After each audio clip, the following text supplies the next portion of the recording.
तो सबसे पहले सबसे छोटी अभाज्य संख्या से हम भाग देते हैं। तो क्या है, 2 है। जब 2 से नहीं लगे तब 3 से, 3 से नहीं लगे तो 5 से, 5 से नहीं लगे तो 7 से, 7 से नहीं लगे तो अगली अभाज्य संख्या 7 के बाद 11, 11 से, 11 से नहीं लगे तो 13 से। यानी इस तरह के प्रश्न में हम अभाज्य संख्याओं से भाग देते हैं।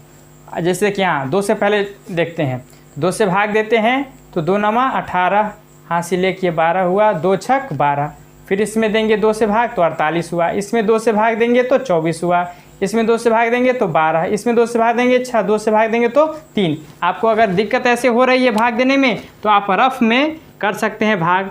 इस तरह से हम 2 से भाग देते हैं, 2 नमा 18, फिर ये 1, 2 छक 12, तो हमने देखा ये क्या हुआ 96। फिर 96 में हम 2 से देखते हैं भाग दे के तो क्या होगा। आपको विभाज्यता का नियम भी पता होगा, पिछली कक्षाओं में आपने पढ़ा होगा कि 2 से विभाजित कौन सी संख्या होती है, जिसके अंत में कोई सम संख्या हो या फिर शून्य हो, जैसे 0, 2, 4, 6 या 8 हो, उसमें 2 से पूरा भाग लग जाता है। तो देखिए यहाँ 2, 6, 8, 4, 2, 6, इस सब अंत में क्या है, कोई ये सम संख्या है या फिर शून्य रहे तो वो भी 2 से पूरी तरह विभाजित होती है। तो सब में 2 से भाग लगेगा। अंत में हमने 3 प्राप्त किया। अब देखिए 192 को हमने अभाज्य संख्याओं के गुणनफल के रूप में लिख लिया और इसे ही हम कहते हैं अभाज्य गुणनखंडों के गुणनफल। ये सब अभाज्य गुणनखंड हैं और इनका ये गुणनफल है। तो इस तरह से ये हो गया।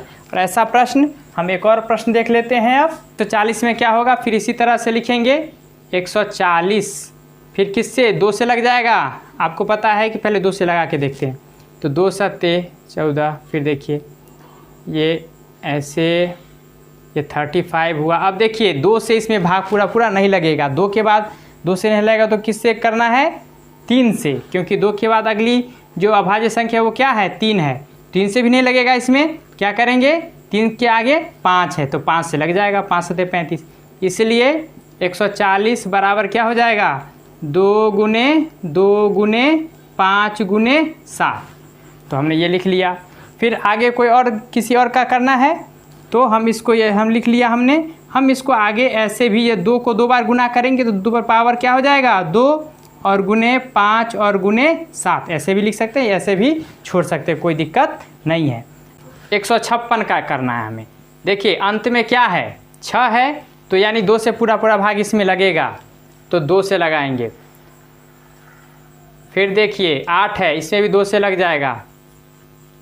अब देखिए अंत में क्या है, ये 9 है तो इसमें 3 से लगेगा, क्योंकि 3 से विभाज्यता का नियम क्या है, अंकों के जोड़ में 3 से पूरा भाग लग जाए। तो 3 और 9 कितने हो गए, 12, 12 में 3 से लग जाता है भाग, इसलिए यह संख्या 3 से पूर्णतः विभाजित होगी। तो ये 13 हो गया। अब देखिए 13 है एक खुद अभाज्य संख्या। जब अभाज्य संख्या जैसे आ गई तो हम यहाँ से अब आगे बढ़ना बंद कर देंगे। तो अब क्या हो गया, इसलिए 156 बराबर क्या लिखेंगे, 2 गुने 3 गुने 13, यानी इसको लिख सकते हैं 2 पर पावर 3 और गुने 3 और गुने 13। इस तरह से लिख लिया हमने। सबसे पहले आपको पता है कि 2 से ट्राई करते हैं, 2 से भाग देते हैं। 2 से नहीं हो तो 3 से, 3 नहीं तो 5, 5 के बाद 7, 7 के बाद 11, 11 के बाद 13, 13 के बाद 17। इस तरह से कोई भी अभाज्य संख्या से ही हम भाग देंगे। और सबसे पहले ट्राई करेंगे सबसे छोटी से, उससे नहीं भाग लगे तो उससे बड़ी से, उससे नहीं लगे तो उससे बड़ी से। तो आप ऐसे देख लीजिए, विभाज्यता के नियम आपको याद अगर हो तो काफ़ी फ़ायदा होगा। जैसे 2 से विभाज्यता का नियम क्या है, 2 से विभाज्यता का नियम है कि अंत में क्या हो, इकाई स्थान पर अंत में हो कि 0, 2, 4, 6 या 8 हो। फिर 3 से विभाज्यता का नियम क्या है, 3 से है कि अंकों का जोड़ 3 से पूर्णतः विभाजित हो। अंकों का योग 3 से पूरी तरह विभाजित हो, पूरी तरह विभाजित हो। अब जैसे देखिए, अब इस तरह से यहाँ देखिए आप, जैसे मान लीजिए ये है 1275, तो इसमें अंकों का जोड़ क्या हो जाएगा, 1 जोड़ 2 जोड़ 7 जोड़ 5, कितना हो गया 3 7 3 10 5 15। अब देखिए 15 में 3 से पूरा पूरा भाग लग जाता है, इसलिए इस संख्या में भी 3 से पूरा पूरा भाग लग जाएगा। अब देखिए हम दूसरा देख लेते हैं। ये एक बड़ी संख्या है। अब कोई कहे कि क्या इसमें 3 से पूरा पूरा भाग लगेगा, यानी भाग देने पर शेषफल 0 होगा? तो देखिए इसकी जांच कर लेते हैं। सबको जोड़ देते हैं, सबको हम क्या करेंगे, जोड़ देंगे और योगफल निकालेंगे। अगर योगफल में 3 से पूरा पूरा भाग लग जाए तो इस संख्या में भी 3 से पूरा पूरा भाग लग जाए। जैसे देखिए 2 1 3 3 6 4 10 5 15 6 21 7 28 28 8 क्या हो गया 36। 36 में 3 से भाग लग सकता है, इसलिए इस संख्या में भी 3 से पूरा पूरा भाग लगेगा, है ना। तो हमने देख लिया जिस संख्या के इकाई स्थान पर, इकाई मतलब अंतिम स्थान, देखिए यहाँ से ये इकाई स्थान है, इकाई दहाई सैकड़ा हज़ार, इस तरह से इधर जो है बढ़ते जाते हैं। तो ये इकाई स्थान है। तो इकाई स्थान पर जिसमें 2 हो 4 हो 0 2 4 6 या 8 हो, उसमें 2 से पूरा पूरा भाग लगता है। 3 से विभाज्यता का नियम क्या है कि अंकों का योगफल 3 से पूरी तरह विभाजित हो, जैसे कि इसमें देख लिया हमने। और उसके बाद अगली अभाज्य संख्या क्या है 5। 5 से विभाज्यता का नियम क्या है कि अंत में क्या हो, अंत में 0 या 5 हो। जिस संख्या के इकाई स्थान में या अंत में 0 या क्या हो, 0 या 5 हो, तो उसमें 5 से पूरा पूरा भाग लग जाता है। तो ये 5 से विभाज्यता का नियम है। कोई अगर ऐसे कह दे, इस तरह से कोई संख्या है मान लीजिए, और पूछ देगा कि क्या इसमें 5 से पूरा पूरा भाग लगेगा, तो आप देखेंगे पहले इकाई स्थान, यहाँ क्या है 6 है, आपको क्या होना चाहिए था 0 या 5, इसलिए चूंकि यहाँ 6 है इसलिए इस संख्या में 5 से पूरा पूरा भाग नहीं लगेगा, है ना। तो हमने 5 से देख लिया। फिर इस तरह से और भी नियम है, लेकिन हम 2 3 5 का अगर याद रखते हैं तो काफ़ी सहूलियत होगी। आप विभाज्यता का नियम मैं किसी वीडियो में आगे आपको बताऊंगा। मैं बहुत सी अभाज्य संख्याओं के बारे में बताऊंगा, कैसे उनके विभाज्यता के नियम है। आप मेरा वीडियो देखते रहेंगे ताकि आपको नोटिफिकेशन मिले और आप इसका लाभ उठाएंगे। तो देखिए यहाँ, ये देखिए हमने कैसे किया है, पहले 3 से किया और 3 से जब यहाँ अब आगे नहीं होता तो फिर हमें 5 का सहारा लेना पड़ा है, क्योंकि 2 1 3 7 10 5 15 यहाँ लग गया। अब फिर देखिए 4 2 6 5 11 अंकों का जोड़ क्या है 11 हुआ, तो इसलिए इसमें हमें 3 से पूरा पूरा भाग नहीं लगेगा। अब 5 से ट्राई करेंगे, तो 5 से ट्राई करने के लिए अंत में क्या होना चाहिए 0 या 5, या 5 है तो हमें 5 से किया, यहाँ भी 5 है अंत में। तो ये देखिए 3 के बाद फिर 5 है, तो फिर 3 पर नहीं जाएंगे, हम आगे ही बढ़ते चलेंगे। 3 के बाद 5, 5 के बाद फिर जो कोई बड़ी अभाज्य संख्या हो, तो 5 के बाद हम 17 पर आए। तो इस तरह से हम देखिए 17 अभाज्य संख्या प्राप्त हो गई, तो हमारा काम ख़त्म हो गया। इसको हम ऐसे लिख सकते हैं। और अगला प्रश्न हम अब देखेंगे।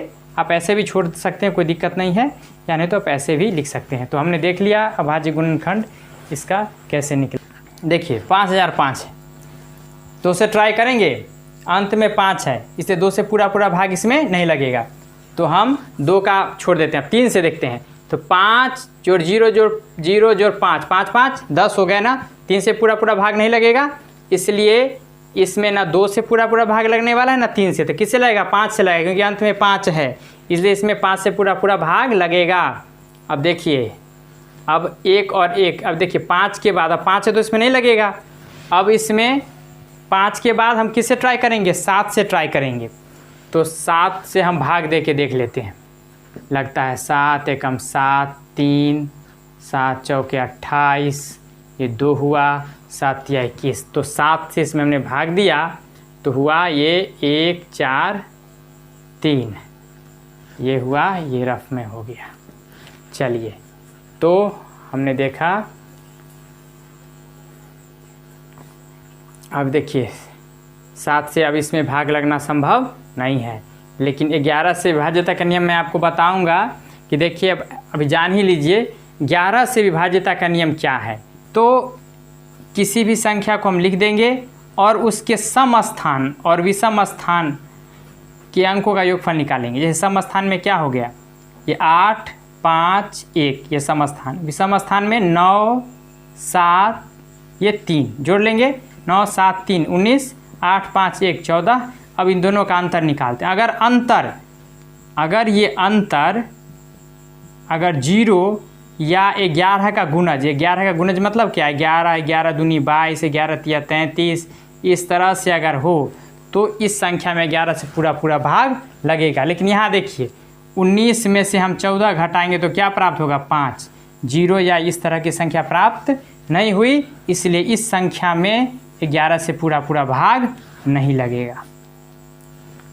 देखिए इसमें लग जाएगा, देखिए 143 है ना, 143, तो 143 में देखिए 143 में क्या है, इकाई देखिए सम स्थान में केवल ये दूसरा स्थान में 4 है, विषम स्थान में 1 और 3 है, तो 1 जोड़ 3 कितना हुआ, 4, और ये है 4, 4 में से 4 के कितना हुआ, 0, इसलिए इस संख्या में यानी 143 में 11 से पूरा पूरा भाग लगेगा। तो देखिए आप इसमें आप 11 से भाग देंगे, 11 के में 11, 11 तिया 33। अब देखिए यहाँ 13 तो आ ही गया। इस तरह से हमने देखा एक अभाज्य संख्या में प्राप्त होती है, और अभाज्य संख्या चूँकि प्राप्त हो गई इसलिए हमारा ये प्रश्न देखिए 5005 को हमने लिख दिया 5 × 7 × 11 × 13, ये अभाज्य गुणनखंड के रूप में हमने इसे लिख दिया। ये सब रफ में हो गया। पता चल गया कि इसमें 2 से पूरा पूरा भाग नहीं लगेगा। इकाई स्थान देखेंगे, पता चल गया। 3 से क्या करेंगे, 7 4 11, 11 2 13, 13 9 22। अब 22 में 3 से भाग तो नहीं लगेगा पूरा पूरा, इसलिए इसमें 3 से ही पूरा पूरा भाग लगने वाला नहीं है। अब 3 के बाद किससे ट्राई करेंगे, 5 से, तो 5 से भाग नहीं लगेगा पूरा पूरा, क्योंकि 0 या 5 होना चाहिए अंत में। यहाँ तो 9 है, तो 2 का भी मामला ख़त्म, 3 का भी ख़त्म, 5 का भी ख़त्म। अगली अब अभाज्य संख्या कौन सी होगी, 5 के बाद क्या है, 7, तो 7 से ट्राई करते हैं। तो 7 से ट्राई करेंगे तो भी नहीं होगा, 7 से भी नहीं होने वाला है। हम ऐसे भाग दे के देख लेते हैं। जैसे 7 से अगर दें तो 7 4 2 9 है, तो 7 एकम 7 हो जाएगा, 0 आएगा तो 4, ये 2 होगा, है ना, 7 6 42, फिर ये कट गया, ये 9 आया, तो फिर ये लगने वाला पूरा पूरा ये नहीं है। तो ये हम देखते हैं कि 7 से भी नहीं लगेगा, तो किसे ट्राई करेंगे, 11 से। 7 के बाद अगला क्या है, 7 से भी नहीं हुआ तो 11 से। आपको बताया गया था ना कि जब हमें किसी अभाज्य संख्या से भाग नहीं लगे तो अगली अभाज्य संख्या देखते हैं, तो 11 से ट्राई करते हैं। वह 11 से देखते हैं क्या होता है। 11 से नियम क्या है, 7 4 2 9 है, तो 7 को 2 को एक साथ जोड़ेंगे, 7 2 9 हुआ, और 9 को और 4 को एक साथ जोड़ेंगे, क्या 9 4 13, 13 में से ये 9 गया तो क्या हुआ, अंतर 4 हुआ, जो 0 या 11 का गुणज नहीं है, इसलिए 11 से भी इसमें पूरा पूरा भाग लगने वाला नहीं है। अब बच गया, अब हम देखते हैं 13 नहीं हुआ, 13 के बाद किससे, 13 से ट्राई करके देखते हैं, 13 से भाग दे के देख ही लेते हैं हम क्या होता है। तो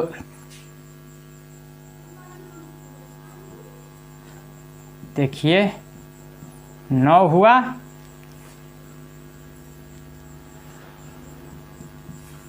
ये इससे भी नहीं हुआ, तो 13 से भी होने का इसमें चांस नहीं है।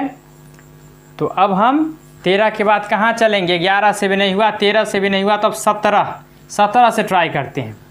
तो 17 से देखिए हम, ये देखिए 17 से 7 4 2 9, 17 चौके 68। अब देखिए 51, देखिए ये हुआ। 17 से इसमें हम भाग लगाएंगे तो ये होगा 4 3 7। अब देखिए फिर 17 आ गया, तो अब 17 से ही ट्राई करके देखेंगे। फिर 17 से देखते हैं, तो 17 दूना 34। अब देखिए 4 3 7 है, फिर 17 से देखते हैं, अगर यहाँ इसको हम अलग से लिख लें, 17 4 3 7, अगर हम ऐसे भाग दें तो क्या होगा, 34 हो जाएगा ये, फिर ये भाग पूरा पूरा नहीं लगेगा। तो फिर 17 के बाद 19 से ट्राई करेंगे ना, 17 से आगे 19 है, तो 19 से देख लेते हैं। 19 दूना 38, 19 दूना क्या होगा, 38। अब 19 से ट्राई करके देखेंगे हम, 38 19 तिया 57, देखिए हो गया। तो 19 से 19 दूना 38, 19 से 57। देखिए काफ़ी माथा 25 में हो गया। आप लोग सीखिए कैसे होता है, और गणित में मेहनत करने से डरना नहीं चाहिए और भी मेहनत करना चाहिए, तब आपका गणित हो जाएगा। गणित से आसान सब्जेक्ट कोई है ही नहीं। तो 7 4 2 9 को हम लिखेंगे 17 गुना 19 गुना 23। तो ये हो गया, इस तरह से ये हमारा आंसर हो गया। और ये रफ़ में ये बहुत सारी चीज़ें हो गई, रफ़ वर्क ज़्यादा हो गया, कोई दिक्कत नहीं है। ये आप रफ़ वर्क का जो स्पेस रहता है कॉपी में भी आप पेज में इस तरह से घेर के एक ऐसे सेम पेज में भी कर सकते हैं, या कहीं कहीं आपको परीक्षा में रफ़ वर्क के लिए स्पेस भी रहता है, लेकिन आप उस पेज में भी छोटे से कोने में आप रफ़ कर लेंगे तो आसान होगा। ऐसे पेज उलटने में समय बर्बाद होता है, थोड़ी असुविधा होती है, इसलिए सेम पेज में कोने में आप रफ़ कर लें तो कोई दिक्कत नहीं है। इसमें कहता है 5 का अधिकतम घात क्या होगा। तो इसके लिए हम इस यौगिक संख्या को अभाज्य संख्याओं के गुणनफल के रूप में लिखेंगे। तो देखिए हम इसका आंसर इस तरह से लिखते हैं 2 3 7 5 0। आप देखिए सबसे पहले किससे हम यहाँ भाग देंगे, 2 से। सबसे छोटी अभाज्य संख्या है 2, इसलिए 2 से। अब देखिए तो 1, ये फिर देखिए, अब देखिए अब इसमें 2 से लगेगा, नहीं लगेगा क्योंकि अंत में 5 आ गया। 2 से भाग लगने के लिए क्या चाहिए अंत में, 0 2 4 6 या 8 पूरी तरह से विभाजित होने के लिए। तो देखिए 2 से नहीं, अब 3 से ट्राई करते हैं। 1 जोड़ 1 2 8 10 7 17 5 कितना हुआ 22। तो इसमें 2 से नहीं लगेगा 22 में, इसलिए इसमें 3 से भी नहीं लगेगा। अब देखिए 5 से, अंत में 5 है इसलिए 5 से लगेगा। 5 दूनी 10, 5 तिहाई 15, और ये 5 सते 35 और 5 25। अंत में क्या है 5 है, फिर 5 से लगेगा। 5 चौके 20, 5 सते 35 और फिर ये 5 25, फिर 5 से लगेगा। देखिए 5 नमा 45, 5 25, फिर 5 से क्या होगा 19 5 95। इसलिए हम 23,750 को क्या लिखेंगे, 2 गुने 5 गुने 5 गुने 5 गुने 5। कितनी बार 5 आ रहा है, 1 2 3 4, 4 बार आया है ना, 1 2 3 4, और ये अंत में 19 बराबर हो जाएगा 2 गुने 5 पर पावर 4 और गुने 19। अतः हम क्या देख रहे हैं 5 पर पावर कितना है। अतः इस प्रश्न में 23,750 में है ना 5 का अधिकतम मान, अधिकतम घात, 5 का अधिकतम घात बराबर क्या हो जाएगा 4। अधिकतम घात क्या होगा 4। इस प्रश्न में देखते हैं 2 का अधिकतम घात क्या होगा। तो इसमें हम 2 से भाग लग जाएगा, देख रहे हैं 0 है अंत में, तो इसको हम लिखेंगे 720। फिर 2 से भाग लगाएंगे तो क्या हो जाएगा, यहाँ देखिए 2 तिहाई 6 होगा, 2 छक 12 होगा। यहाँ देखिए फिर 2 से कितना हो जाएगा 180, फिर 2 से लगाएंगे तो ये 90, फिर 2 से भाग देंगे तो क्या होगा 45, फिर 2 से नहीं लगेगा, अब 3 से लगेगा, 3 से लाएँ कितना होगा 15, फिर 3 से लाएँ कितना होगा 5, इसलिए 14 40 बराबर क्या हो जाएगा 2 × 2 × 2। कितनी बार आया है, देखिए 1 2 3 4 5, 5 बार 2 आया है, 1 2 3 4 5, और गुने 3 गुने 5 है ना। तो हम देखते हैं 2 पर पावर कितना जाएगा 5, क्योंकि 5 बार गुना हुआ है ना, और 3 पर पावर यहाँ 2 आएगा, और 5 पर पावर 1 आएगा। 1 को नहीं भी लिखें कोई दिक्कत नहीं है। तो हमारा प्रश्न का उत्तर देखिए मिल गया, कितना होगा 1440, यानी 1440 में 2 का अधिकतम घात, 2 का अधिकतम घात क्या होगा, अधिकतम घात बराबर बोलिए 5। इस प्रश्न को देखिए, हमें जांच करना है कि किसी भी प्राकृत संख्या n के लिए, यानी कोई प्राकृत संख्या है जिसे हम n ले लेंगे, और 6 पर पावर n हमको प्राप्त करना है, तो वह 0 पर समाप्त होगी या नहीं होगी ये हमें जांचना है। जैसे देखिए, यानी 6 पर पावर हम 1 लें या 2 लें या 3 लें या 4 लें, यानी कोई भी प्राकृत संख्या 5 लें या 6 लें, कोई भी प्राकृत संख्या इस तरह से हम अगर लें तो हमें जांच करना है कि इसको अगर हम ये 6 होगा, ये 36 और ये कितना 216, यानी ये देखिए हम गुना जब करते हैं, हम कितनी बार भी इसको गुना करें तो इसका अंत 0 पर होगा या नहीं, इसी की हमें जांच करनी है। तो हम देखते हैं कि ये कैसे हम जांचें, इसको थोड़ा देख लें। ये रफ, यही हमें जांचना है कि कोई भी प्राकृत संख्या हम ले करके चेक करेंगे, इसे पावर डाल के गुना करके कि इसका अंत जो है, इसका अंत 0 पर होगा या नहीं होगा, ये हमें जांच करना है। तो हम ऐसे देख लेते हैं, एक एक करके कितना चेक करेंगे, इसलिए हम ऐसे देखते हैं। देखिए यहाँ इसको 2 गुने 3 लिख सकते हैं। घातांक के नियम से आप देखिए कि 2 पर पावर भी n ले लेंगे और 3 पर पावर भी n लेंगे, ये गुना का चिन्ह बरकरार रहेगा। तो इस तरह से घातांक के नियम से हमने इसको तोड़ लिया। आपको पता है घातांक के नियम कि अगर ab पर पावर n है तो क्या होता है, a पर पावर n और गुने b पर पावर भी n। ये घातांक का नियम आपने क्लास 9 में पढ़ा है। आप क्लास 9 की वीडियोस ज़रूर देखें, मैंने क्लास 9 के लिए भी संख्या पद्धति वीडियो बनाया है, उसको आप ज़रूर देखें। तब क्लास 10 का वीडियो देखें, तब आपको अच्छी तरह से समझ में आएगा। क्लास 9 के सारे वीडियो को आप ज़रूर एक बार देखें। तो अंकगणित के आधारभूत प्रमेय से देखिए, आप जानते हैं कि किसी भी यौगिक संख्या का अभाज्य गुणनखंड जो होता है वो अद्वितीय होता है, मैंने अभी बताया आपको। तो 6 पर पावर n का जो गुणनखंड होगा वो भी क्या होगा, अद्वितीय होगा। यानी अब इसमें देखिए 2 और 3 ही होंगे ना, देखिए 2 पर पावर और 3 पर पावर n होंगे, n कोई प्राकृत संख्या है, यानी 2 और 3 ही इसके गुणनखंड में शामिल होंगे, है ना। अब जैसे मान लीजिए n के यहाँ पे 1 लेंगे तो क्या होगा, 2 पर पावर 1 और 3 पर पावर 1। अगर 2 लेंगे तो क्या होगा, 2 पर पावर 2 और 3 पर पावर भी 2। फिर अगर 3 लेंगे तो 3 और यहाँ 2 पर पावर भी 3 और 3 पर पावर भी 3। और इसको अगर हम विस्तार रूप देंगे तो क्या होगा, ये 2 को भी 3 बार गुना करेंगे और 3 को भी कितनी बार गुना करेंगे, 3 बार गुना करेंगे। इस तरह से हम देखते हैं कि 6 पर पावर n के अभाज्य गुणनखंड में केवल क्या होंगे, 2 और 3 ही होंगे। अब देखिए, जबकि अंक 0 पर समाप्त होने के लिए किसी संख्या को 10 का गुणज होना आवश्यक है। इसको समझ लें, किसी भी संख्या के अंत में अगर 0 है, 0 यानी 0, तो उसमें 10 से भाग लगेगा ही, पूरा भाग लगेगा। जैसे सबसे छोटी संख्या जिसमें 0 हो, क्या है 10 है, इसमें एक 0 है और 1 पर जैसे डालेंगे ना, ये 10 हुआ, इसमें 10 से पूरा भाग लगेगा। कोई भी संख्या ले लीजिए, अब मान लीजिए कि आप ये ले लीजिए, तो इसमें 10 से भाग लगेगा कि नहीं लगेगा, 0 से कट जाएगा। तो यानी किसी भी संख्या किसी भी संख्या के अंत में अगर 0 है तो वह 10 से पूरी तरह से विभाजित होती है, यानी वो 10 का वो गुणज जरूर है। तो यहाँ हमने लिखा है कि ये 10 का गुणज होना आवश्यक है, जिसके अंत में 0 होगा, यानी अंक 0 पर समाप्त होगी, इसका मतलब वह 10 का गुणज है।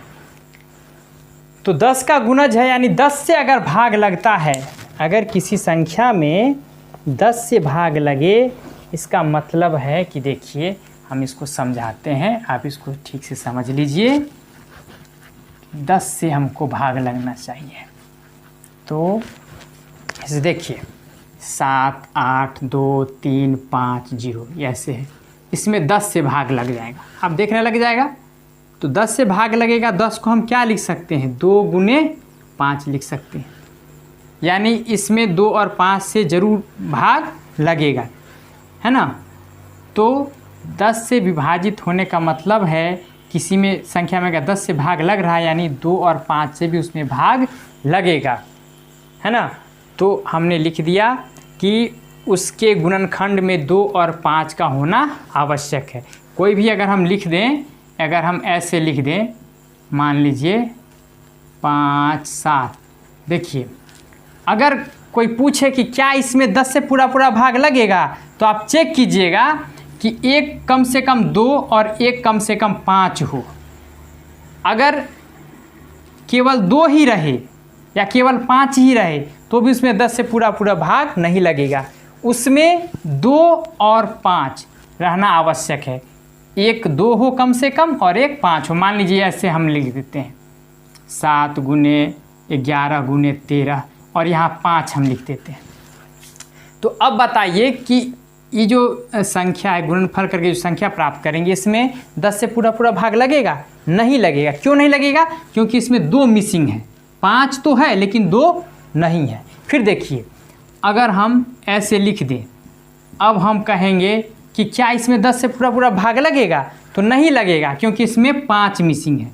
और जैसे ही इसमें 5 लगा देंगे तो इसमें 10 से पूरा पूरा भाग लग जाएगा, है ना। फिर यहाँ पर भी क्या है? 5 है तो क्या लगा देंगे? 2 लगा देंगे तो पूरा पूरा भाग इसमें 10 से लग जाएगा। यहाँ देखिए हमें व्याख्या करना है कि ये भाज्य संख्याएं हैं। तो हमने इस संख्या को लिखा, यहाँ 13 कॉमन ले लेंगे हम, इन दोनों में 13 आ जाएगा और फिर 77 1177 और प्लस 1 यहाँ 78 हो गया। 78 के अभाज्य गुणनखंड हमने किया तो इस तरह से ये प्राप्त हुआ। पुनः इसमें हमने 5 कॉमन लिया और ये 1008 ये जोड़ करके 1009 हुआ।